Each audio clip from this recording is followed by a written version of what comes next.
Hvis du kender til det at gå flad eller blive træt i løbet af en dag eller få ondt i hovedet, så kan det være, at det er maden, der kan gøre en forskel for dig.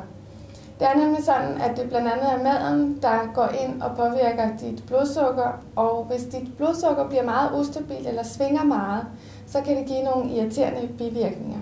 Så dem skal vi lige ind og kigge på. Det kan være, at du kommer til at springe et måltid over, og når du så kommer frem til det mad, du skal have at spise, så får du simpelthen spist for hurtigt og for meget, og det kan give dig et ubehag. Og det kan selvfølgelig også gøre, at dit blodsukker bliver ustabilt.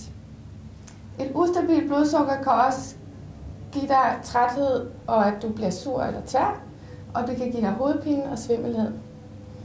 Det kan også gøre, at du i løbet af eftermiddagen eller hen på aftenen søger efter de der lidt søde sager, altså de hurtige kulhydrater.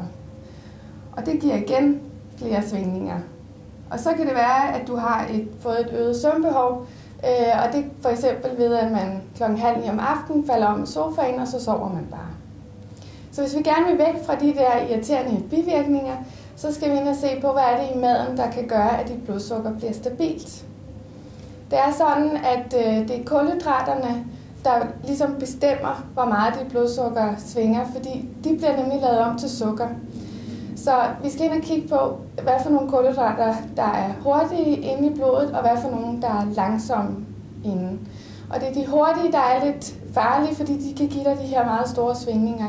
Og det er selvfølgelig sådan noget som sukker og hvidt brød. Og de langsomme kulhydrater, altså de gode af dem, det er sådan nogle som rugbrød og grøntsager og fiberrig pasta for eksempel. Udover de her langsomme kulhydrater, vi skal have fat i, så skal vi også have fat i noget protein og noget fedtstof. Og der skal vi have fat i de magre proteiner og de sunde fedtstoffer, fordi de kan nemlig hjælpe dig til at få et rigtig dejligt og stabilt blodsukker. Hvis du gerne vil lære mere om proteiner, kulhydrat og fedt, så kan du se mere om det i videoen, sådan spiller det hele sammen.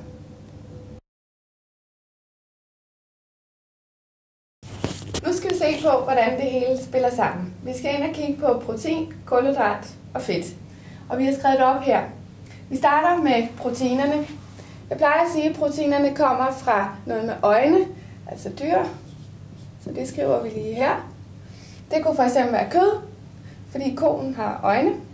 Det er fisk, æg, hønen har øjne, mælkeprodukter og ost. Det her det er primært protein. Så skal vi kigge på kulhydrat. Der plejer jeg at sige, at det kommer fra noget, der har groet. Og den første store gruppe, der er inde under kulhydrat, det er den, vi kalder for stivelse.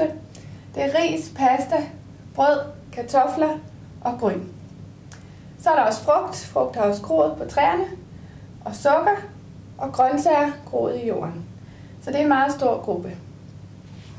Så skal vi over til fedtstofferne. Og fedtstofferne deler vi i sunde og usunde fedtstoffer. Vi har under de sunde, det der primært kommer fra noget, der gror, olie, nødder, avocado, fed fisk, så derfor ingen regler uden undtagelser, selvfølgelig. Og så er der usund fedt, det kommer primært fra dyr, så det er sådan noget som smør og fløde, fed ost og fedt kød. Så når nu man skal ind og kigge på at få et stabilt blodsukker, så synes jeg, at det er rigtig vigtigt, at man ligesom forstår, hvordan virker protein, kulhydrat og fedt i kroppen. Så vi skal ind og kigge på, hvad sker der egentlig, når det kommer ind. Her tegner vi lige proteinmolekylet, fordi det er sådan et stort krusedullet molekyle, og det fylder meget. Og det skal også hakkes ud i mange stykker, inden det kan komme ind i dit blod. Og derfor så tager det lang tid, før det kommer ind. Stivelsen, som vi kalder den, det skriver vi lige her. Det er den her gruppe. Den er sådan en perlesnor af sukkermolekyler, sat sammen i en lang række. Og det kan du nok se, der er forskel her. Det her, det er bare sådan en lille hurtig hak, og så er det inde i blodet. Så ved du godt, at rugbrød er bedre end franskbrød. Og det er det, fordi der er fiber i. Og når vi har fiber i, så bliver det lidt mere krusedullet. Det fylder mere, og derfor skal det hakkes lidt mere, så går det lidt mere langsomt ind i blodet. Frugten er sådan en lille hurtig løber. Vupti, og så er den inde.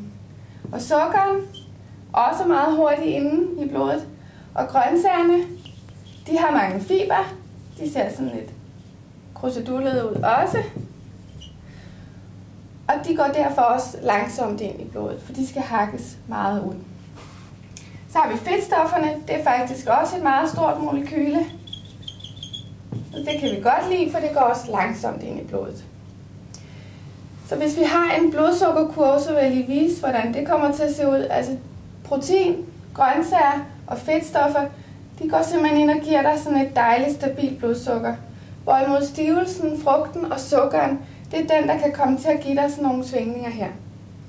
Så det er rigtig vigtigt, hvis du gerne vil have et stabilt blodsukker, at du husker at få fat i noget protein. Altså for eksempel noget kød eller noget ost. Og det er også rigtig vigtigt, at når du skal have nogle kulhydrater, at du så husker at få nogle af dem med mange fiber i. For eksempel grøntsager eller rugbrød. Og så er det også rigtig vigtigt ikke at glemme fedtstofferne, og især de sunde fedtstoffer, for de går også rigtig langsomt ind og er med til at gøre dit blodsukker stabilt. Hvis du ønsker at gå ned i vægt, så skal vi ind og kigge på, hvordan protein, kulhydrat og fedt virker i din krop. Vi starter med at kigge ind i en muskel. Her har vi muskel, og her har vi et fedtlag, vi gerne vil af med. Inde i musklen er der en masse energidepoter, og det skal der være, fordi hvis der kommer et farligt dyr, så skal du kunne løbe alt, hvad du kan, eller kunne slås med det. Så din krop er bygget sådan sammen, at den faktisk vil søge at være fyldt op hele tiden. Og det, som den er rigtig god til at fylde op med, det er nogle af de molekyler heroppe, som er rigtig hurtige at hakke ned. Og her hakker vi lige, og det der kulhydrat her, det hopper lige ind i din muskel og fylder op. Så det tegner vi lige her. Så siger din muskel, ej, hvor er jeg glad for det. Tak for det. Så er jeg klar, hvis der kommer et farligt dyr. Men det gør der ikke altid, og derfor så stopper den faktisk også fedtforbrænding, når den er fyldt op. Så det vi skal ind og kigge på, det er, hvordan kan vi lade være med at fylde op herinde? Sådan så din muskel lige pludselig siger, hov, nu mangler der ligesom noget. Og så bliver den nødt til at lede efter noget andet energi, og det bliver så herude fra dit fedt, og så går du ind og taber dig. Så det vil sige, det vi skal finde ud af, det er, hvad passer ikke ind her? Og det, der ikke passer ind, det er det her meget store molekyle, som proteinet er, fordi det går så langsomt ind i din krop. Og det er grøntsagerne, fordi de er også meget langsomme inde på grund af fiberne. Og det er de sunde fedtstoffer, for de er faktisk også langsomme inde, fordi at deres molekyl også er ret stort. Så det, der er en fordel, hvis du gerne vil ned i vægt, det er faktisk basismæssigt at spise proteiner, grøntsager og sunde fedtstoffer, og så pas på med de her lidt hurtige kulhydrater, fordi så er det, at din muskel siger, hov, så må jeg hellere tage noget af det der fedt, jeg har, og lave om til energi, og så taber du dig. Så det er rigtig vigtigt at kigge på, selvfølgelig at få de der proteiner, ikke kun fordi de også går langsomt ind, men faktisk også fordi de kan give dig en masse mæthed, og de kan øge din forbrænding. Og det er de eneste af de her 3 ting, der kan øge din forbrænding. Når du skal ned i vægt, er pointen, at du skal passe på de kulhydrater, som går hurtigt ind i din krop og giver dig hurtig energi. Og det er sådan noget som sukker og stivelse og frugt. Og det er sådan, at frugt faktisk kan give dig rigtig mange kalorier, som du måske ikke er opmærksom på. Fordi et æble koster det samme som en hel pakke pålæg i kalorien.